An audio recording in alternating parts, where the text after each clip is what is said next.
Hello বন্ধুরা, সবাই কেমন আছো? আশা করি সবাই ভালো আছো। তো কালকে ছিল তেরাবেলা। তো প্রথমে হচ্ছে ও নারকেল কুড়াচ্ছে। প্রথমে আমি নারকেল কুড়াচ্ছিলাম, তারপরে হচ্ছে বুনু বললাম যে আমাকে দে, আমি কুড়িয়ে দিই। তাই ও হচ্ছে কুড়োচ্ছে, দিয়ে পারছে না আর, একটু একটু করে হচ্ছে সবে মাত্র। তারপরে হাতটা কেটে নিয়েছে, হাতটা কেটে গেছে। তারপরে এই যে আমাদের একটা শেষ, আর একটা নিয়েছে নারকেল।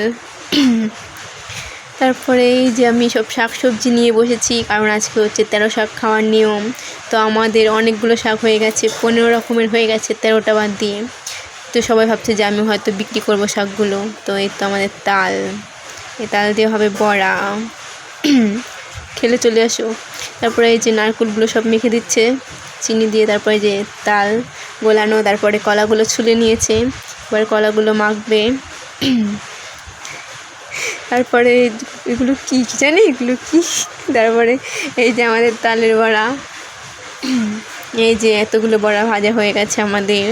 তোমরা খেলে চলে এসো। এই যে আরও ভাজছি, এই যে সব বড়া ভাজা কমপ্লিট। আর একটু পরেই রেডি হয়ে বেরিয়ে পড়লাম বাজারে যাওয়ার উদ্দেশ্যে, কারণ কিছু জিনিস কেনার ছিল মায়ের। তো এই যে আমি মা আর বোন যাচ্ছি। তারপরে আমি একটু গান গাইছিলাম, আর বোন এসে বলছে যে কেমন লাগছে। আমিও বললাম যে আমাকেও কেমন একটা লাগছে। তারপরে আমরা এই যে প্রায় বাজারের কাছাকাছি চলে এসেছি। তো তোমরা দেখো, এই যে আমাদের হাট, এই যে আমরা যাচ্ছি। পরে কিছু কিনে নিয়ে এখন বাড়ি যাবো।